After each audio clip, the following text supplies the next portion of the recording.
A depressão não tem nada a ver com tristeza. Ela afeta vários aspectos da nossa mente e do nosso corpo, causando uma devastação nas nossas relações, na nossa capacidade de estudo, na nossa capacidade de trabalho. No vídeo de hoje eu vou falar de uma forma muito simples, muito direta, objetiva, quais são os sintomas da depressão, aqui no canal Saúde da Mente.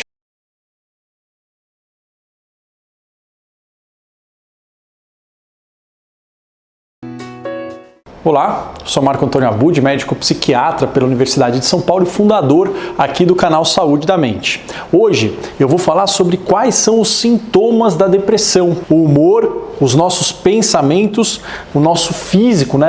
Ela tem sintomas físicos e as nossas interações sociais. Então eu vou falar como que ela afeta cada um desses aspectos. Mas antes disso, eu queria lembrar você que não é inscrito, não é inscrita aqui no canal, de se inscrever.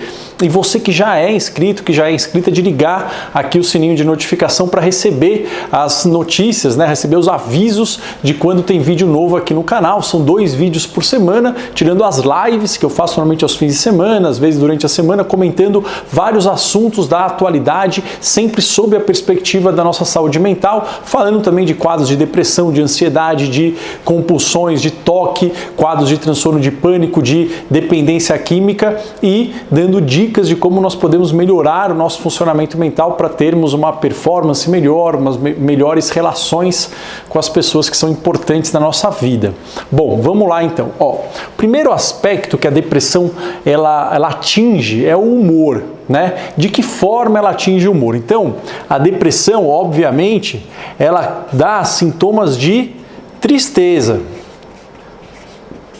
É uma tristeza que normalmente é mais intensa, dura mais tempo que uma tristeza normal, dura pelo menos 2 semanas e interfere no funcionamento, no nosso funcionamento diário, tanto no funcionamento social quanto no funcionamento profissional e acadêmico.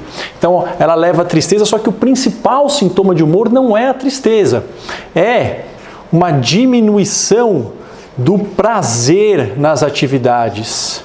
Então ela tira o prazer, o gosto, o colorido das coisas, mesmo das coisas que a gente gosta de fazer. Ela diminui também o nosso interesse,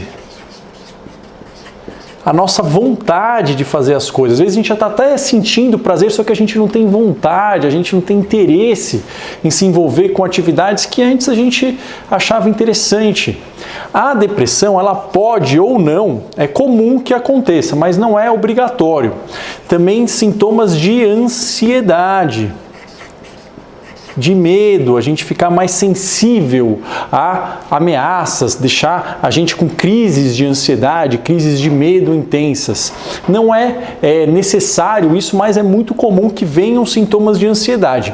E o que é interessante? Esses sintomas, eles podem flutuar ao longo do dia.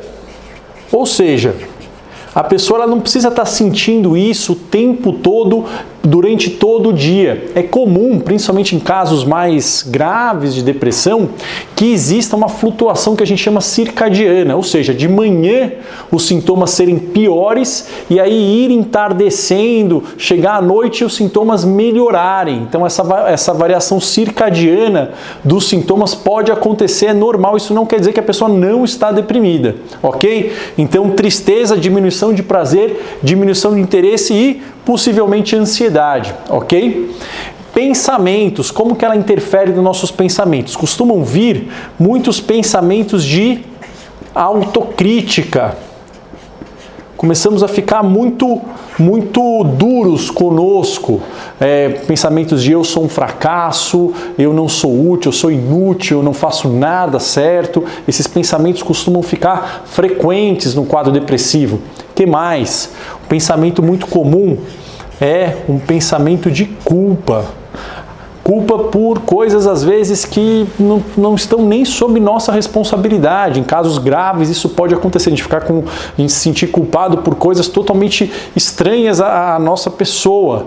Mas o sentimento de culpa por coisas que não dão certo no dia a dia, isso é muito comum. Então, autocrítica, sentimentos de culpa Um outro muito comum é pensamentos de desesperança. Ou seja, de que não existe esperança de que as coisas vão melhorar, ou de que se você está envolvido num projeto, você tem um pensamento de que aquilo não vai dar certo. Então é um pensamento de desesperança barra pessimismo. Pessimismo, a gente tende a olhar as coisas sob uma perspectiva de que aquilo não vai dar certo, não tem a luz no final do túnel, nós não enxergamos isso num quadro depressivo. E uma coisa que também é muito comum, existe uma diminuição da nossa concentração e da nossa velocidade de raciocínio. A gente fica com um pensamento mais lento para organizar as ideias, demora mais tempo, a gente às vezes até consegue entender algo, mas fica mais demorado. A pessoa deprimida às vezes demora para responder as coisas para você, às vezes ela até esquece aquilo que ela estava respondendo no meio do caminho. Outras pessoas têm a sensação de que existe uma neblina mental, né, atrapalhando os pensamentos. Então, como é que a depressão influencia nos pensamentos? Autocrítica, culpa, desesperança e pessimismo e diminuição da concentração e da velocidade de raciocínio. A depressão ela tem sintomas muito marcantes no corpo da gente, então ela influencia muito o nosso físico. Qual que é a principal alteração no físico? É uma diminuição da energia física, então a energia fica para baixo, começa a vir sentimentos de constante fadiga, de constante cansaço, isso é muito comum. A gente também fica mais sensível à dor física mesmo, né? Então tem muitos quadros de dor crônica que pioram, começam no quadro depressivo, então a gente tem mais sintomas dolorosos. Em crianças e adolescentes é muito comum a reclamação no quadro depressivo de dor. Às vezes eles nem reclamam de tristeza, eles reclamam muito de dor. Isso é muito comum. E na criança e adolescência aqui no humor também tem muita irritabilidade. Eu tenho um vídeo falando sobre depressão em adolescentes falando sobre isso, tá? Isso daqui são sintomas mais em adultos. Então, num quadro, os sintomas físicos têm a ver com diminuição de energia, um sentimento de fadiga muito comum, um sentimento de mais sintomas dolorosos.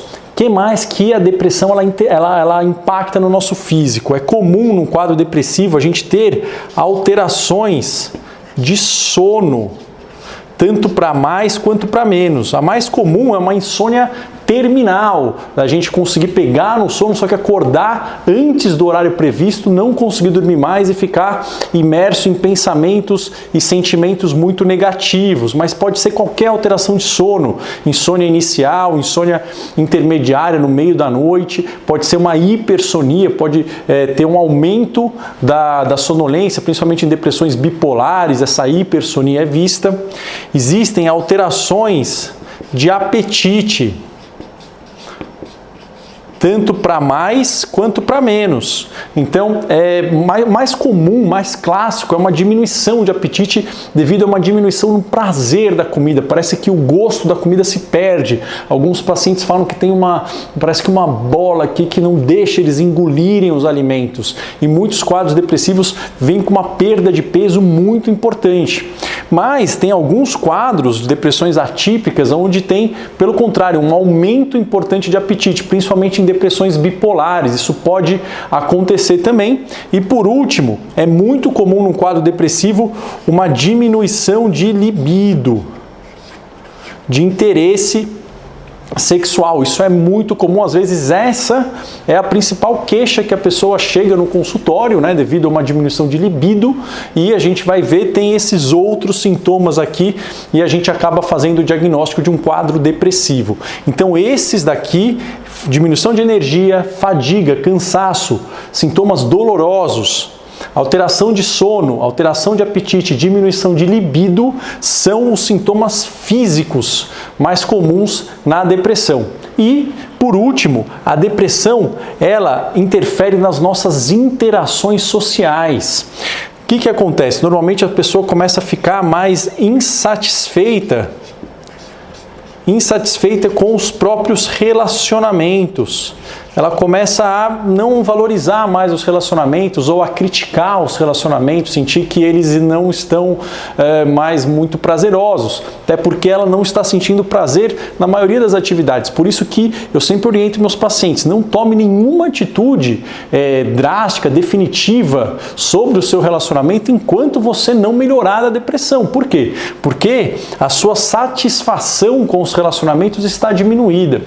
É comum num quadro depressivo ter um sentimento muito frequente de solidão, as pessoas se sentem muito sozinhas, um sentimento de solidão às vezes inexplicável, mesmo quando ela objetivamente não está sozinha, ela tem um núcleo familiar importante, vem um sentimento de solidão.